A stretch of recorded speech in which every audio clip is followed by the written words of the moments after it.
ਬਲਵੰਤ ਸਿੰਘ ਰਾਜੋਆਣਾ ਦੀ ਰਿਹਾਈ ਦੇ ਉੱਪਰ ਗ੍ਰਹਿ ਮੰਤਰੀ ਅਮਿਤ ਸ਼ਾਹ ਦਾ ਵੱਡਾ ਬਿਆਨ ਆਇਆ ਹੈ। ਸੰਸਦ ਦੇ ਵਿੱਚ ਉਹਨਾਂ ਦੇ ਵੱਲੋਂ ਬਿਆਨ ਦਿੱਤਾ ਗਿਆ, ਜਿਸ ਦੇ ਵਿੱਚ ਉਹਨਾਂ ਦਾ ਕਹਿਣਾ ਹੈ ਕਿ ਜਿਸ ਨੂੰ ਆਪਣੀ ਗਲਤੀ ਦਾ ਅਹਿਸਾਸ ਹੀ ਨਹੀਂ ਹੈ, ਜਿਸ ਨੂੰ ਆਪਣੇ ਗੁਨਾਹ ਦਾ ਪਛਤਾਵਾ ਹੀ ਨਹੀਂ ਹੈ, ਉਸ ਨੂੰ ਰਹਿਮ ਦਾ ਕੀ ਅਧਿਕਾਰ। ਉਹਨਾਂ ਦਾ ਕਹਿਣਾ ਹੈ ਕਿ ਰਹਿਮ ਦਾ ਅਧਿਕਾਰ ਸਿਰਫ ਉਸ ਨੂੰ ਹੈ ਜਿਸ ਨੂੰ ਆਪਣੇ ਗੁਨਾਹ ਦਾ ਪਛਤਾਵਾ ਹੋਵੇ, ਜਿਸ ਨੂੰ ਆਪਣੀ ਗਲਤੀ ਦਾ ਅਹਿਸਾਸ ਹੋਵੇ। ਤਾਂ ਅਸੀਂ ਕਿ ਸੰਸਦ ਦੇ ਵਿੱਚ ਉਹਨਾਂ ਦੇ ਵੱਲੋਂ ਬਿਆਨ ਦਿੱਤਾ ਗਿਆ। ਤਾਂ ਅਸੀਂ ਕਿ ਸੰਸਦ ਦੇ ਵਿੱਚ ਸੰਸਦ ਮੈਂਬਰ ਹਰਸਿਮਰਤ ਕੌਰ ਬਾਦਲ ਦੇ ਵੱਲੋਂ ਬਲਵੰਤ ਸਿੰਘ ਰਾਜੋਆਣਾ ਦੀ ਰਿਹਾਈ ਨੂੰ ਲੈ ਕੇ ਮੁੱਦਾ ਚੁੱਕਿਆ ਗਿਆ ਸੀ। ਮਰਸੀ ਪਟੀਸ਼ਨ ਦਾ ਮੁੱਦਾ ਉਹਨਾਂ ਦੇ ਵੱਲੋਂ ਚੁੱਕਿਆ ਗਿਆ ਸੀ, ਜਿਸ ਦੇ ਵਿੱਚ ਉਹਨਾਂ ਦਾ ਕਹਿਣਾ ਸੀ ਕਿ ਬਲਵੰਤ ਸਿੰਘ ਰਾਜੋਆਣਾ ਫਾਂਸੀ ਚੱਕੀ ਦੇ ਵਿੱਚ ਸਜ਼ਾ ਕੱਟ ਰਹੇ ਨੇ ਤੇ ਆਪਣੀ ਮਰਸੀ ਪਟੀਸ਼ਨ ਦੇ ਉੱਪਰ ਸੁਣਵਾਈ ਦਾ ਇੰਤਜ਼ਾਰ ਕਰ ਰਹੇ ਨੇ। ਉਸ ਦੇ ਉੱਪਰ ਸੁਣਵਾਈ ਹੋਣੀ ਚਾਹੀਦੀ ਹੈ। ਤਾਂ ਅਸੀਂ ਕਿ ਇਸ ਮਾਮਲੇ ਦੇ ਵਿੱਚ ਸੰਸਦ ਦੇ ਵਿੱਚ ਹੀ ਗ੍ਰਹਿ ਮੰਤਰੀ ਅਮਿਤ ਸ਼ਾਹ ਦਾ ਬਿਆਨ ਆਇਆ, ਜਿਸ ਦੇ ਵਿੱਚ ਉਹਨਾਂ ਦੇ ਵੱਲੋਂ ਕਿਹਾ ਗਿਆ ਕਿ ਗਲਤੀ ਦਾ ਜਿਸ ਨੂੰ ਅਹਿਸਾਸ ਹੀ ਨਹੀਂ ਹੈ ਤਾਂ ਉਸ ਨੂੰ ਰਹਿਮਤ ਦਾ ਕੀ ਅਧਿਕਾਰ ਹੈ। ਉਹਨਾਂ ਦਾ ਕਹਿਣਾ ਕਿ ਰਹਿਮ ਦਾ ਅਧਿਕਾਰ ਸਿਰਫ ਉਸ ਨੂੰ ਹੈ ਜਿਸਨੇ ਗਲਤੀ ਕੀਤੀ ਹੋਵੇ ਪਰ ਉਸ ਨੂੰ ਗਲਤੀ ਦਾ ਅਹਿਸਾਸ ਹੋਵੇ।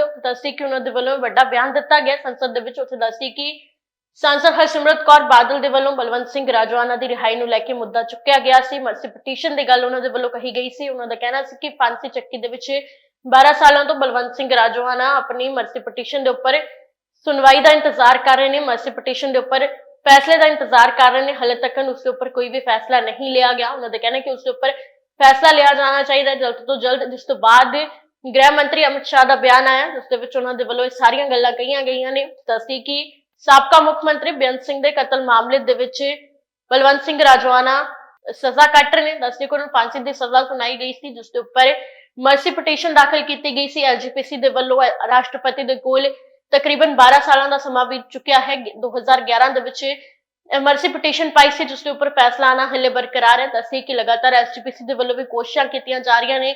ਸ਼੍ਰੋਮਣੀ ਅਕਾਲੀ ਦਲ ਵੀ ਲਗਾਤਾਰ ਦਾਅਵਾ ਕਰਦੇ ਕਿ ਉਹਨਾਂ ਦੇ ਵੱਲੋਂ ਕੋਸ਼ਿਸ਼ਾਂ ਕੀਤੀਆਂ ਜਾ ਰਹੀਆਂ ਨੇ। ਦੱਸੀ ਕਿ ਬੀਤੇ ਦਿਨੀ ਇਸ ਮਰਸੀ ਪਟੀਸ਼ਨ ਨੂੰ ਲੈ ਕੇ ਮਰਸੀ ਪਟੀਸ਼ਨ ਦੇ ਫੈਸਲੇ ਦਾ ਇੰਤਜ਼ਾਰ ਕਰਦੇ ਬਲਵੰਤ ਸਿੰਘ ਰਾਜੋਆਣਾ ਦੇ ਵੱਲੋਂ ਭੁੱਖ ਹੜਤਾਲ ਦਾ ਐਲਾਨ ਵੀ ਕੀਤਾ ਸੀ। ਹਾਲਾਂਕਿ ਕੁਝ ਸਮੇਂ ਬਾਅਦ ਉਸ ਭੁੱਖ ਹੜਤਾਲ ਨੂੰ ਖਤਮ ਵੀ ਕਰਵਾ ਦਿੱਤਾ ਗਿਆ ਸੀ। ਉੱਥੇ ਦੱਸੀ ਕਿ ਹੁਣ ਇਸ ਮਾਮਲੇ ਦੇ ਵਿੱਚ ਸੰਸਦ ਦੇ ਵਿੱਚ ਹਰਸਿਮਰਤ ਕੌਰ ਬਾਦਲ ਦੇ ਵੱਲੋਂ ਇਸ ਦਾ ਮੁੱਦਾ ਚੱਕਿਆ ਗਿਆ, ਜਿਸ ਦੇ ਵਿੱਚ ਉਹਨਾਂ ਦੇ ਵੱਲੋਂ ਕਿਹਾ ਗਿਆ ਕਿ ਮਰਸੀ ਪਟੀਸ਼ਨ ਤੇ ਸੁਣਵਾਈ ਹੋਣੀ ਚਾਹੀਦੀ, ਉਸ ਉੱਪਰ ਫੈਸਲਾ ਆਉਣਾ ਚਾਹੀਦਾ। ਜਿਸ ਦੇ ਉੱਪਰ ਗ੍ਰਹਿ ਮੰਤਰੀ ਅਮਿਤ ਸ਼ਾਹ ਦਾ ਬਿਆਨ ਆਇਆ। ਉਹਨਾਂ ਦਾ ਕਹਿਣਾ ਹੈ ਕਿ ਜਿਨ੍ਹਾਂ ਨੂੰ ਆਪਣੇ ਗੁਨਾਹ ਦਾ ਅਹਿਸਾਸ ਹੀ ਨਹੀਂ ਹੈ, ਜਿਨ੍ਹਾਂ ਨੂੰ ਆਪਣੇ ਗੁਨਾਹ ਦਾ ਪਛਤਾਵਾ ਹੀ ਨਹੀਂ ਹੈ, ਜਿਨ੍ਹਾਂ ਨੂੰ ਆਪਣੀ ਗਲਤੀ ਦਾ ਅਹਿਸਾਸ ਹੀ ਨਹੀਂ ਹੈ, ਤਾਂ ਉਹਨਾਂ ਨੂੰ ਰਹਿਮ ਦਾ ਕੋਈ ਵੀ ਹੱਕ ਨਹੀਂ ਹੈ। ਰਹਿਮ ਦਾ ਹੱਕਦਾਰ ਸਿਰਫ ਉਹੀ ਹੈ ਜਿਸ ਨੂੰ ਆਪਣੀ ਗਲਤੀ ਦਾ ਅਹਿਸਾਸ ਹੋਵੇ, ਜਿਸ ਨੂੰ ਆਪਣੇ ਗੁਨਾਹ ਦਾ ਪਛਤਾਵਾ ਹੋਵੇ। ਤੁਸੀਂ ਉਸ ਨੂੰ ਹਰਸਿਮਰਤ ਕੌਰ ਬਾਦਲ ਦੇ ਵੱਲੋਂ ਕੀ ਕੁਝ ਕਿਹਾ ਗਿਆ ਸੀ ਤੇ ਇਸ ਸੰਬੰਧੀ ਗ੍ਰਹਿ ਮੰਤਰੀ अमित शाह ਦੇ ਵੱਲੋਂ संसद ਦੇ ਵਿੱਚ ਕੀ ਬਿਆਨ ਦਿੱਤਾ ਗਿਆ है।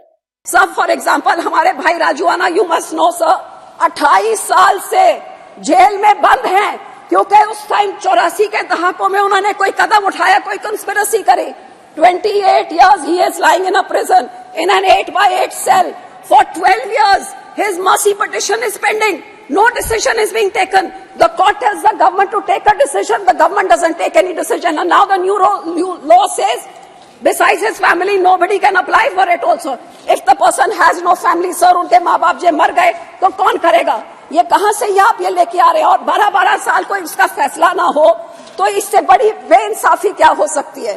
जिस करके सर आई वुड से कि ये आप मर्सी पिटिशन वाला, तो I would appeal to you sir, जो 8/8 की चक्की में 28 साल 25 साल से अब 60-65 साल उनकी उम्र हो गई और सुप्रीम कोर्ट कहता फैसला दो और सरकार कहती है anti social elements are a problem to society. तो सर कई लोग ऐसे जिन्होंने बेअंत सिंह की हत्या में थे, उन्होंने बाय लॉ लीगली अपने तरीके से उनको पैरोल भी मिल गया, वो अपने घर पे भी रह रहे हैं।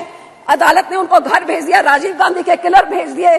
तो जब वो उनको कोई सोसाइटी ने उनसे कोई प्रॉब्लम नहीं, गुड कंडक्ट उनके प्रिजन में रहा, तो क्यों नहीं ऐसे लोगों को फ्री करा जाता? सर जस्ट 2 minutes मोर। सर गुरु साहब के 550 सालों पे सरकार ने इस चीज का वादा भी किया था। आज इस कानून में मुझे कुछ नहीं दिख रहा। दया की याचिका मामले में थर्ड पार्टी को अधिकार देना चाहिए, मैं बिल्कुल खिलाफ हूं। अगर जिस व्यक्ति ने गुनाह किया है उसको अपने गुनाह का एहसास ही नहीं है, पछतावा ही नहीं है, तो दया शब्द पर इसका कोई अधिकार नहीं है। जिसको गुनाह कर अगर पछतावा नहीं होता है उसको दया का कोई अधिकार नहीं है। दया का अधिकार उसी का बनता है जो बाद में बोली हरसिमरत बहन, मैं समझ रहा हूं आप क्या कहना चाहते हैं।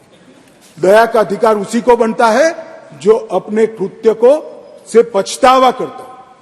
कोई व्यक्ति आतंकवादी कृत्य करेगा और जेल में जाएगा और फिर कहेगा कि मैं तो नहीं मांगता, मेरी